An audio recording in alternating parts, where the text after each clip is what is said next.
The Hound by H P Lovecraft. Read by Morgan Scorpion.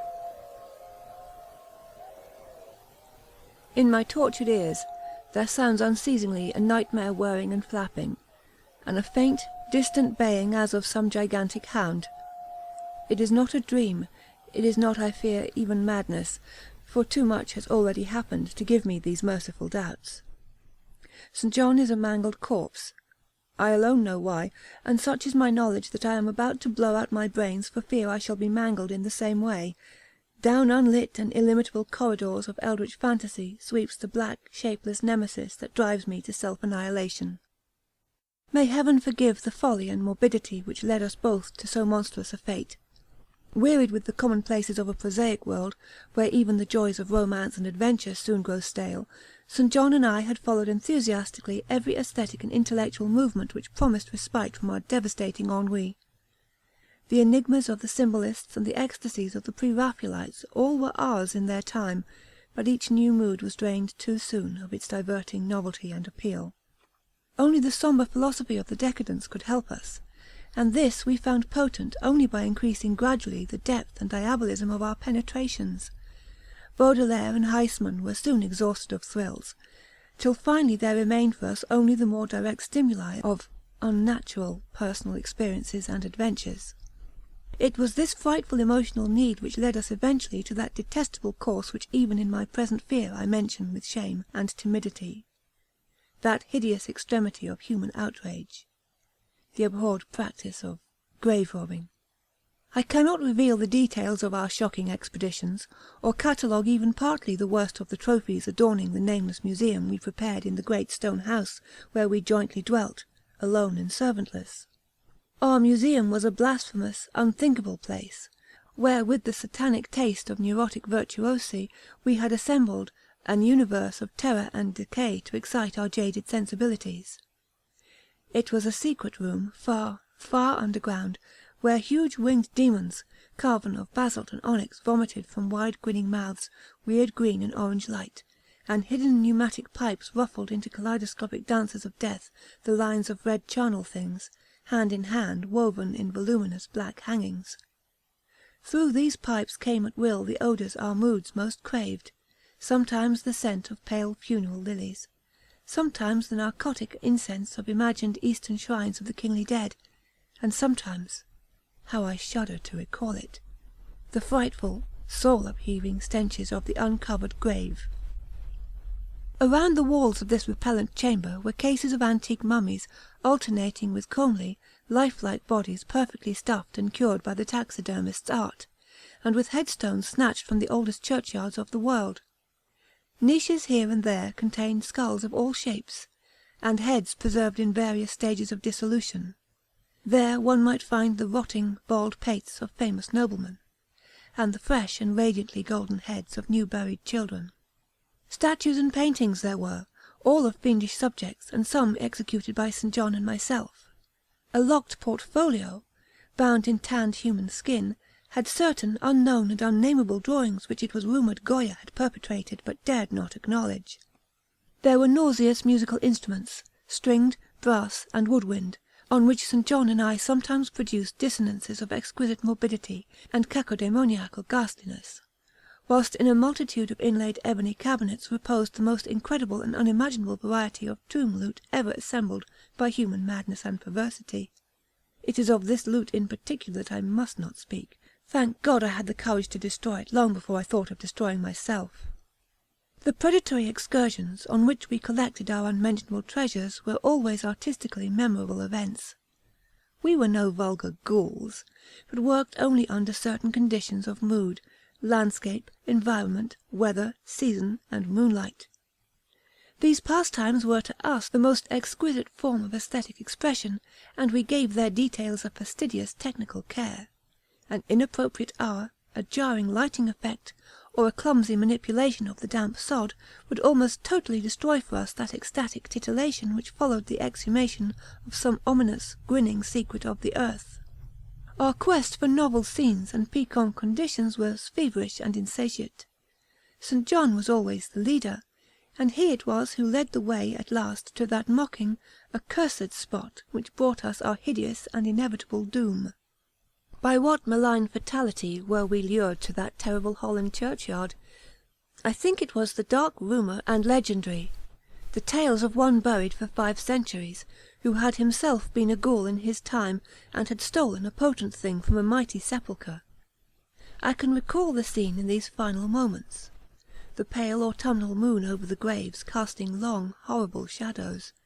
The grotesque trees, drooping sullenly to meet the neglected grass and the crumbling slabs. The vast legions of strangely colossal bats that flew against the moon. The antique ivied church pointing a huge spectral finger at the livid sky. The phosphorescent insects that danced like death fires under the yews in a distant corner. The odours of mould, vegetation and less explicable things that mingled feebly with the night wind from over the swamps and seas. And worst of all, the faint, deep-toned baying of some gigantic hound which we could neither see nor definitely place. As we heard this suggestion of baying we shuddered, remembering the tales of the peasantry, for he whom we sought had centuries before been found in this self-same spot, torn and mangled by the claws and teeth of some unspeakable beast. I remember how we delved in the ghoul's grave with our spades, and how we thrilled at the picture of ourselves, the grave, the pale watching moon, the horrible shadows, the grotesque trees, the titanic bats, the antique church, the dancing death fires, the sickening odours, the gently moaning night wind, and the strange, half-heard, directionless baying of whose objective existence we could scarcely be sure. Then we struck a substance harder than the damp mould, and beheld a rotting oblong box crusted with mineral deposits from the long undisturbed ground. It was incredibly tough and thick, but so old that we finally pried it open and feasted our eyes on what it held. Much, amazingly much, was left of the object despite the lapse of 500 years. The skeleton, though crushed in places by the jaws of the thing that had killed it, held together with surprising firmness, and we gloated over the clean white skull and its long, firm teeth, and its eyeless sockets that once had glowed with a charnel fever like our own. In the coffin lay an amulet of curious and exotic design, which had apparently been worn around the sleeper's neck. It was the oddly conventionalized figure of a crouching winged hound, or sphinx, with a semi-canine face, and was exquisitely carved in antique oriental fashion from a small piece of green jade. The expression of its features was repellent in the extreme, savouring at once of death, bestiality and malevolence. Around the base was an inscription in characters which neither St. John nor I could identify, and on the bottom, like a maker's seal, was graven a grotesque and formidable skull. Immediately upon beholding this amulet we knew that we must possess it, that this treasure alone was our logical pelf from the centuried grave. Even had its outlines been unfamiliar we would have desired it, but as we looked more closely, we saw that it was not wholly unfamiliar. Alien it indeed was to all art and literature which sane and balanced readers know, but we recognized it as the thing hinted of in the forbidden Necronomicon of the mad Arab Abdul al-Hazred, the ghastly sole symbol of the corpse-eating cult of inaccessible Leng in Central Asia. All too well did we trace the sinister lineaments described by the old Arab demonologist. Lineaments, he wrote, drawn from some obscure supernatural manifestation of the souls of those who vexed and gnawed at the dead. Seizing the green jade object, we gave a last glance at the bleached and cavern-eyed face of its owner and closed up the grave as we found it. As we hastened from the abhorrent spot, the stolen amulet in St. John's pocket, we thought we saw the bats descend in a body to the earth we had so lately rifled, as if seeking for some cursed and unholy nourishment. But the autumn moon shone weak and pale, and we could not be sure. So too, as we sailed the next day away from Holland to our home, we thought we heard the faint distant baying of some gigantic hound in the background, but the autumn moon moaned sad and wan, and we could not be sure. Less than a week after our return to England, strange things began to happen. We lived as recluses, devoid of friends, alone and without servants in a few rooms of an ancient manor-house on a bleak and unfrequented moor, so that our doors were seldom disturbed by the knock of the visitor. Now, however, we were troubled by what seemed to be a frequent fumbling in the night, not only around the doors, but around the windows also, upper as well as lower. Once we fancied that a large opaque body darkened the library window when the moon was shining against it, and another time we thought we heard a whirring or flapping sound not far off.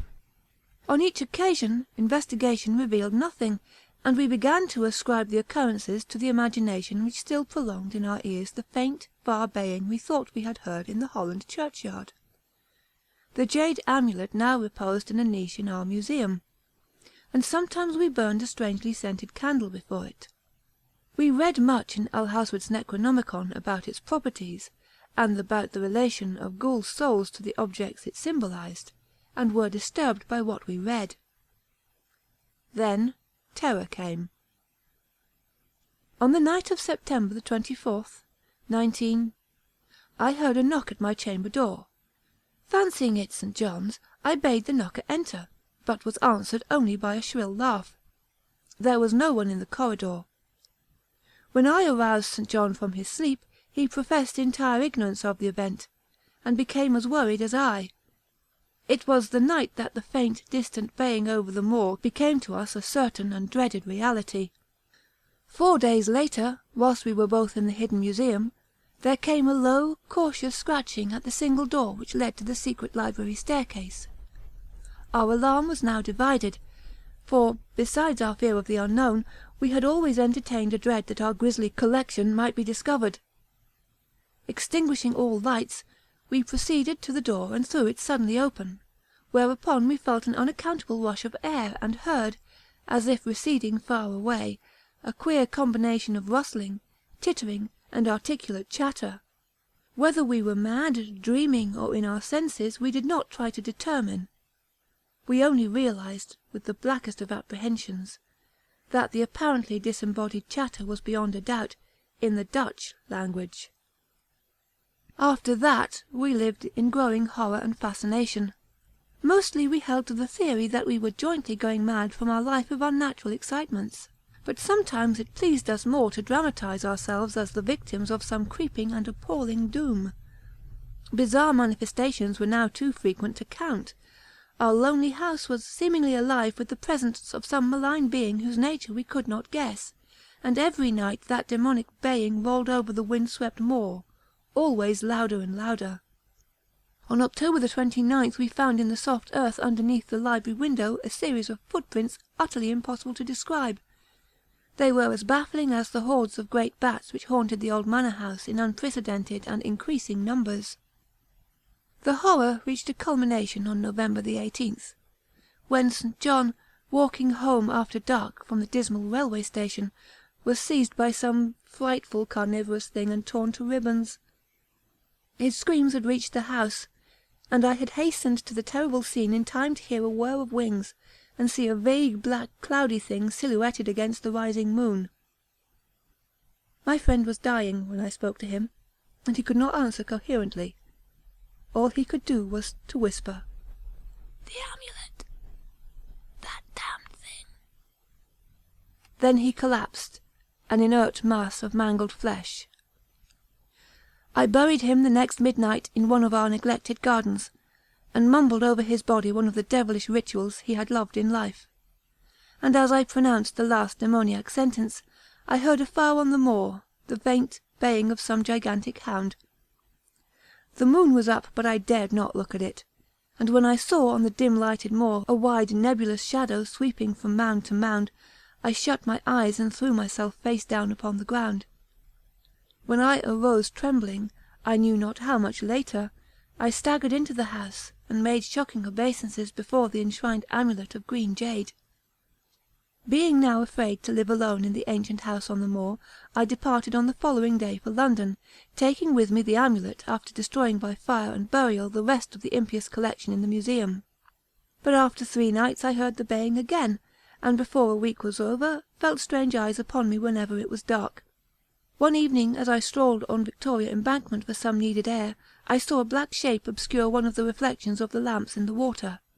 A wind, stronger than the night wind, rushed by, and I knew that what had befallen St. John must soon befall me. The next day I carefully wrapped the green jade amulet and sailed for Holland.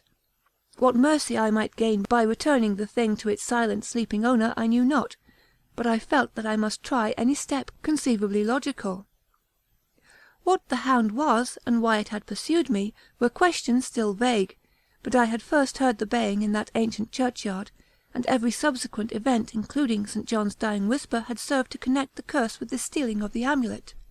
Accordingly I sank into the nethermost abysses of despair, when, at an inn in Rotterdam, I discovered that thieves had despoiled me of this sole means of salvation. The baying was loud that evening, and in the morning I read of a nameless deed in the vilest quarter of the city. The rabble were in terror, for upon an evil tenement had fallen a red death beyond the foulest previous crime of the neighbourhood. In a squalid thieves' den an entire family had been torn to shreds by an unknown thing which left no trace, and those around had heard all night a faint, deep, insistent note, as of a gigantic hound. So at last I stood again in the unwholesome churchyard where a pale winter moon cast hideous shadows, and leafless trees dropped sullenly to meet the withered, frosty grass and cracking slabs, and the ivied church pointed a jeering finger at the unfriendly sky, and the night wind howled maniacally from over frozen swamps and frigid seas. The baying was very faint now. It ceased altogether as I approached the ancient grave I had once violated, and frightened away an abnormally large horde of bats which had been hovering curiously around it. I know not why I went thither unless to pray, or gibber out insane pleas and apologies to the calm white thing that lay within, but whatever my reason, I attacked the half-frozen sod with a desperation partly mine and partly that of a dominating will outside myself.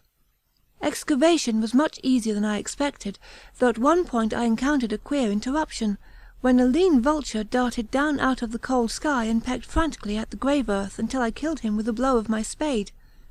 Finally I reached the rotting oblong box and removed the damp nitrous cover. This is the last rational act I ever performed. For crouched within that centuried coffin, embraced by a close-packed nightmare retinue of huge, sinewy sleeping bats, was the bony thing my friend and I had robbed. Not clean and placid as we had seen it then, but covered with caked blood and shreds of alien flesh and hair, and leering sentiently at me, with phosphorescent sockets and sharp ensanguined fangs yawning twistedly in a mockery of my inevitable doom. And when it gave from those grinning jaws a deep, sardonic bay, as of some gigantic hound, and I saw that it held in its gory, filthy claw the lost and fateful amulet of green jade, I merely screamed, and ran away idiotically, my screams soon dissolving into peals of hysterical laughter. Madness rides the star-wind, claws and teeth sharpened on centuries of corpses, dripping death astride a bacchanal of bats from night-black ruins of buried temples of Belial. Now, as the baying of that dead, fleshless monstrosity grows louder and louder, and the stealthy whirring and flapping of those accursed web-wings closer and closer, I shall seek with my revolver the oblivion which is my only refuge from the unnamed and unnameable.